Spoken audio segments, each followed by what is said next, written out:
history has seen remarkable innovations that enable the aircraft not only to fly more efficiently, but also to perform unthinkable maneuvers.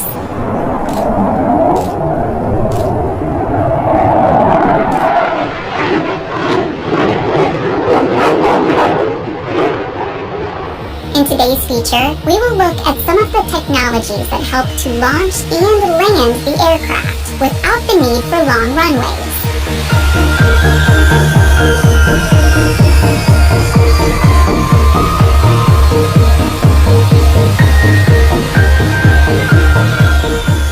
As the F-16 almost reaches the halfway mark of the runway, the pilot makes an afterburner takeoff, revving the turbofan engine to produce about 23,000 pounds of thrust, enabling it to reach a speed of over Mach 2.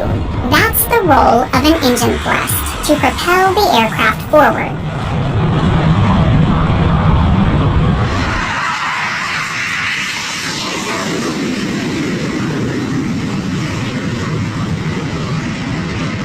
Now imagine if the engine thrust can be manipulated in different directions. The invention of movable nozzles gave birth to the concept of thrust vectoring, which is the ability of an aircraft to control the direction of the exhaust thrust while flying in the air.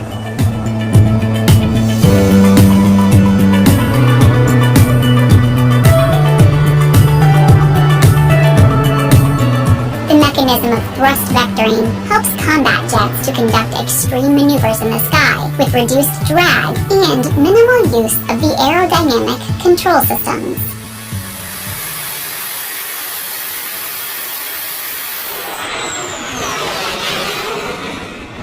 Thrust vectoring also controls the alignment of the engine nozzles to manipulate the altitude or angular velocity of the aircraft.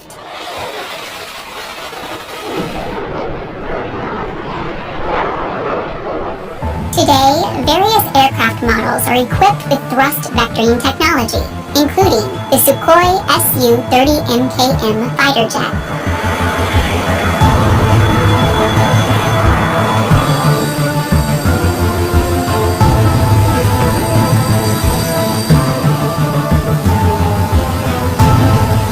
Initially employed by the Royal Malaysian Air Force, this Russian-manufactured fighter jet has super maneuverable capabilities due to its adjustable engine nozzles.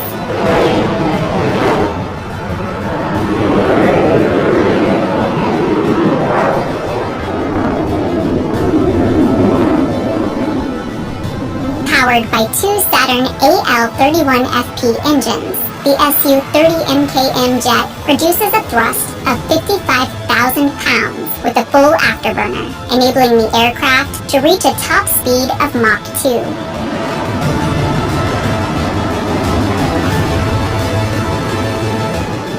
The combination of powerful engine thrust and its thrust vectoring capability enables the aircraft to pull some complex high-G maneuvers, including what is hailed to be the most demanding maneuvers to be performed, the Pugachev Cobra maneuver.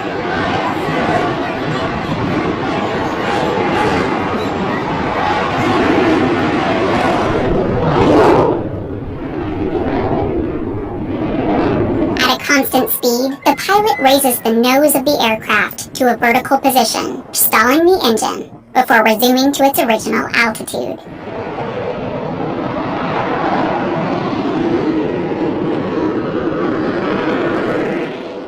Another notable thrust vectoring aircraft was NASA's Rockwell MBB-X-31 experimental jet fighter.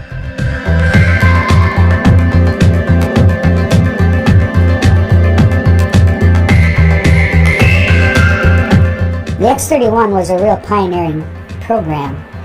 In fact, the X-31 program pretty much wrote the book on thrust vector.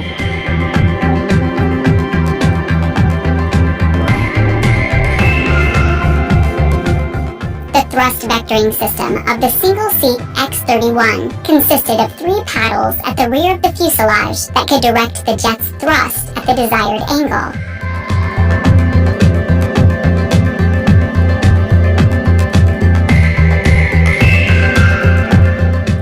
Completed over 500 100 flights as part of the Enhanced Fighter Maneuverability Program and demonstrated controlled flights at 70-degree angles of attack. It also demonstrated a 180-degree turn using the post-stall maneuver, also known as Herbst maneuver.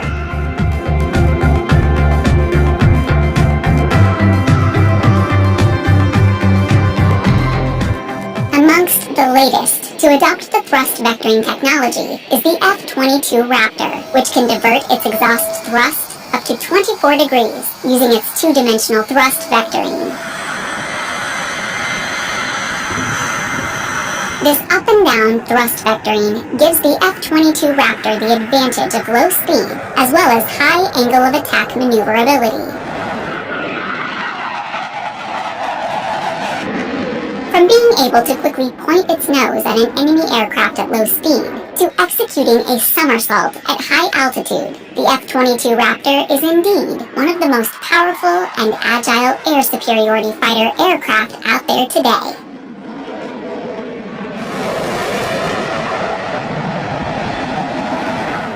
These airplanes are fantastic. The F-22 and the F-35, as well as all of our other fourth-generation airplanes, are incredible machines. But if we don't train and fight in these large force realistic training exercises, then they aren't going to see those capabilities, and they're not going to be able to innovate and come up with new ways to tackle these emerging threats.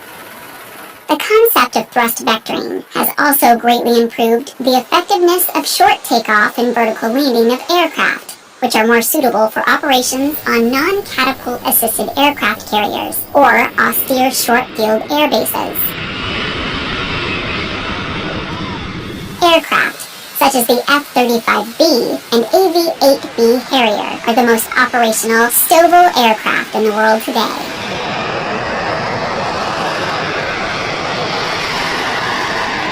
The lift system for the F-35B is designed by Rolls-Royce and consists of a lift fan behind the cockpit, a 3-bearing swivel module at the rear of the aircraft, and roll posts on the wings of the aircraft that helps it in sideways thrust vectoring of the aircraft.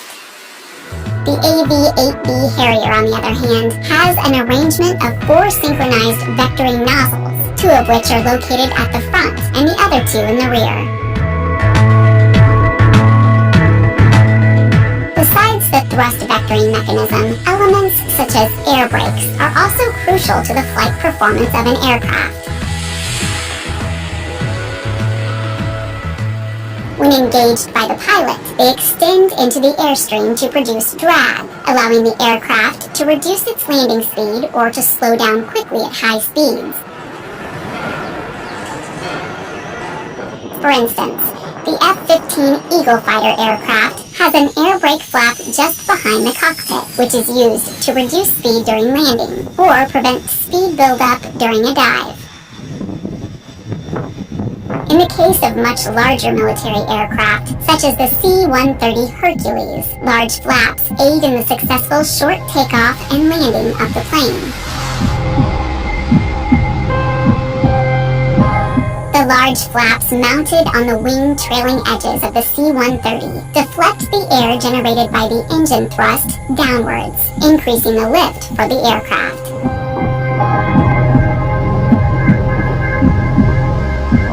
This indeed helps in reducing the stalling speed of the aircraft. Simultaneously, the flaps increase drag, enabling the aircraft to land on shorter runways compared to conventional aircraft. As a result, the C-130 can operate in and out of dirt strips that measure just 3,000 feet long and 50 feet wide. And with our C-130 short takeoff distances and landing, we can go in, and when we combine it with MMT Marines, they can set up austere fields and an ALZ essentially for us to come in and drop off or pick up cargo. Innovations in the wing design of aircraft have also improved their flight efficiency to a great extent.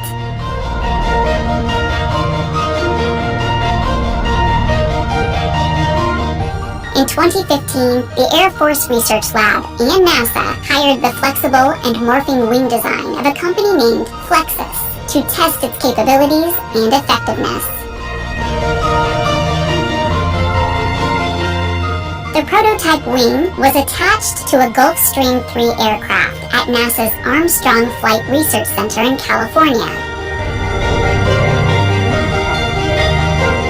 The wing was put through 22 rigorous tests and managed to pass all of them.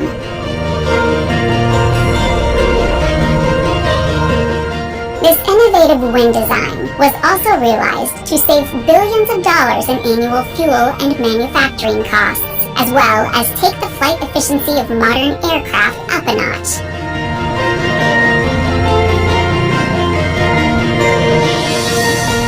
It is clear that modern aircraft propulsion systems, efficient designs, and advanced avionics have together made the aircraft more capable than before.